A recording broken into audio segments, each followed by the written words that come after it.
បងប្អូនថ្ងៃនេះបងប្អូនសូមបង្ហាញអំពីក្រោយការខកខានចេញវីដេអូយើងយូរដែរដោយសាររងចាំបាទពេលនេះគឺថាបានមកដល់ហើយបាទនេះអមជាមួយផ្ទះបាយបុរាណយើងគឺថាស្រស់ស្អាតមែនតែនទៅហើយបាទហើយយើងមើលពីកផ្ទះបាយបុរាណសិនណាបងប្អូនបាទកុំតន់អាមើលអ្វីដែលយើងទន្ទឹងរង់ចាំគឺវាមកហើយបាទឥឡូវសូមឲ្យមើលពីឧបករណ៍ផ្ទះបាយបុរាណយើងសិនបាទគឺមានច្រើនមែនទែនទុកឲ្យក្មេងៗជំនាន់ក្រោយមើលបាទឬក៏កន្លែងនេះយើងអាចតុបតែងសម្ភារៈបុរាណមកថតបានបងប្អូនអ្វីដែលយើងចូលគឺថាចូលមកហើយនេះណែការតឹងរង់ចាំបានមកដល់ហើយនេះគុំនេះផ្កាចេញដែរប៉ុន្តែលក្ខណៈទូចមើលទៅរៀងស្វិតមិនសូវមានសុខភាពល្អប៉ុន្តែផ្កាចេញធម្មតាបងប្អូនបាទចេញមកនេះនឹងរយហើយនេះក៏ចាប់ផ្ដើមចេញហើយរយបដាទៀតហើយគេសកូលនេះមានឈ្មោះអីទេប៉ុន្តែដឹងថាក្អូបបាទតបមកមួយផើងនេះក៏ញាក់សាច់ដែរបាទដើមមានសុខភាពល្អមែនតើមើលតែស្ដាប់ទៅដឹងហើយបាទចំណែកពីសម្រស់វិញនេះជិត10ថ្ងៃហើយអត់មានទៅណាគឺអង្គើទៅណាគឺនៅសម្រស់ចែងចាំងក៏អូបបែបធម្មជាតិគឺថាមានអារម្មណ៍ថាស្រស់ស្រាយតែម្ដងមកដល់នេះបាទអញ្ចឹងមួយធូរនេះហើយមួយនេះទៀតកាន់តែញាក់ទៀតហើយបាទនេះរីកមុនឥឡូវចាប់ផ្ដើមរយបដាប៉ុន្តែមុនរយនេះចូល2សប្ដាហ៍ហើយបងប្អូនបាទគាត់ថាមួយគុំនេះគឺមានសុខភាពល្អមែនទែនសូម្បីតែមើលរឹសមើលថាការរស់នៅគឺចងអបធម្មតាទេបាទនិយាយទៅចម្លែកណាស់ដាំអត់មានកប់ដីគឺចងខ្សែមួយឈើបាញ់ទឹករាល់ថ្ងៃចេញផ្កាបណ្ណាការថែទាំដិតដល់ហើយមើលតែសុខភាពដល់ហើយបាទអូញាក់សាច់តែម្ដងនេះមកហើយរីកថ្មីបាទបៃតងនេះញាក់សាច់តែម្ដងបងប្អូននិយាយថាពីក្អូបពេញទេអូយធម្មជាតិអើយស្រស់ស្អាតមែនតែនបាទចេញមកថាបែបបត់ថាឃើញហើយមានអារម្មណ៍ថាស្រស់ស្រាយមែនតែនបាទហើយចំណែកមួយគុំនេះក៏រៀបចំចេញទៀតហើយបាទសុខភាពវាមិនសូវល្អហ្មងប៉ុន្តែចេញផ្កានេះចាប់ផ្ដើមរីកបដាហើយបាទមួយគុំនេះ3ម៉ែត្រប៉ុន្តែផ្កាឡើងចិត្តប្រមាណតងចិត្ត10តងដែរនេះចាប់ផ្ដើមអូច្រើនមែនតើអូយចេញមកគុំនេះមកដឹងតែញាក់សាច់តែម្ដងបាទធ្លាក់មកនិយាយទៅនិយាយឡើងព្រឺរោមធម្មជាតិកើតមកក្លិនខុសគ្នាពណ៌ខុសគ្នាអារម្មណ៍ស្រស់ស្រាយពិតបាទកែសកូលរបស់ម៉ែយើងកែសព្រៃកែសកូលព្រៃកែសកូលភ្នំនេះណាបាទចិត្តកន្លះខែនៅដដែលអត់មានរស់រយទៅណាទេអូញាក់សាច់បងប្អូនញាក់សាច់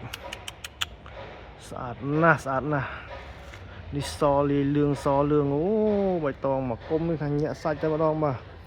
អមជាមួយផ្ទះបាយបុរាណទៀតដល់កប្រមាណនេះចេញមកថាធ្វើឲ្យអារម្មណ៍ព្រឺព្រួយស្រស់ស្រាយក្រអូបពេញផ្ទះតែម្ដងបងប្អូនបាទនៅមានទៀតនៅច្រើនទៀតអត់ទាន់ចេញទេអញ្ចឹងចាំយកតាណាចេញទីខ្ញុំមកបង្ហាញចែកជូនបងប្អូនមើលថាសម្រស់របស់គេរៀងខ្លួនខុសគ្នាបាទតម្រាំតំចេញសម្រស់នេះគឺថាប្រើពេលវេលាថែទាំមែនតែនមិនយកមកទុកចោលទេបងប្អូនបាទមើលតែដើមគឺសុខភាពល្អមែនតែនបាទហើយមិនមែនថាយកមើលថែដើមនេះមាននេះវាដូចដល់ពេលវេលាវាត្រូវរស់រយអញ្ចឹងណាអញ្ចឹងការស្រោចទឹកអីគឺថាទៀងទាត់ពីងពេលវេលាមែនតែន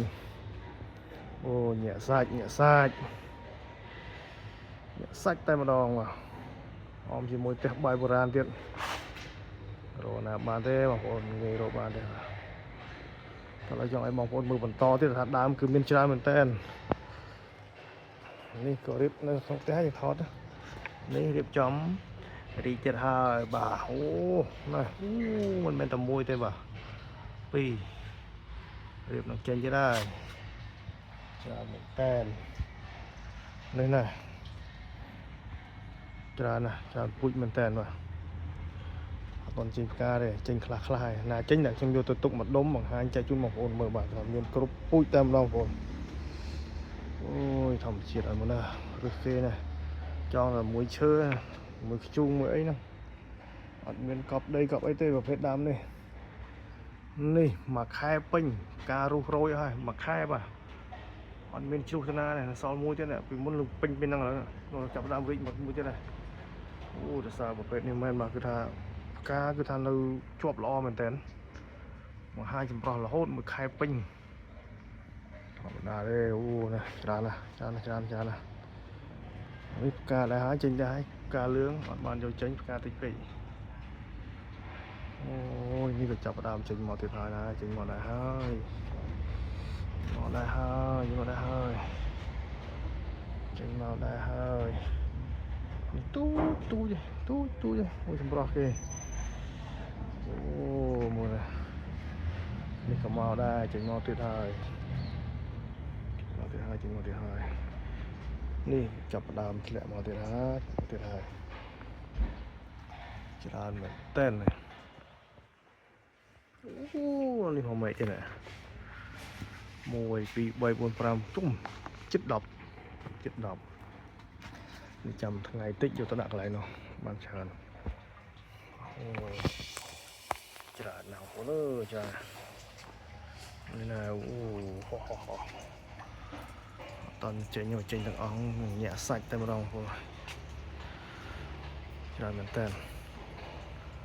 ងប្អូនសូមបង្ហាញតែប៉ុណ្្នឹងសិនចាំមើលចេញផ្កាទៀតចាំទៅលើកទៅដាក់មកកន្លែងថតតែចេញផ្កាសុទ្ធចែកជូនបងប្អូនមើលបន្តទៀតដោយសារខានចេញវីដេអូយូរដោយសាររងចាំពេលវេលាដល់មកដល់គឺថាដាក់ទៅហើយមិនឲ្យខកបំណងទេបាទគឺចែកជូនសម្រស់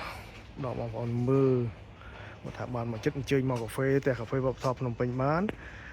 ឃើញពីសម្រស់ពិតហើយបានហាត់ក្លិនទៀតអូពិតជាអារម្មណ៍ស្រស់ស្រាយអ្នកស្រឡាញ់ផ្កាទៅយល់អារម្មណ៍នេះបងប្អូនបាទច្រើនណាស់ការមើលថែយើងគឺយើងដិតដល់មែនតើមិនលេងសើចស្រោចទឹកជាប្រចាំ